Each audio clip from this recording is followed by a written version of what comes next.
Sabi ni Pangulong Duterte, he did, ano ba sinabi niya? Nawala na yung verbatim yun akin kanina. I did everything for my country. True. Yes. Ayoko magkamali sa mga words. Yun ang sinabi niya. I did everything for my country.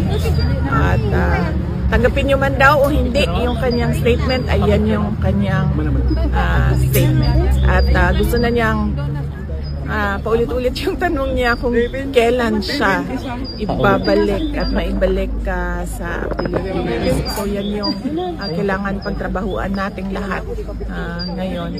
But more than that, more than President Duterte, kailangan din natin hingiin ang transparency, accountability, peace and security sa ating bayan.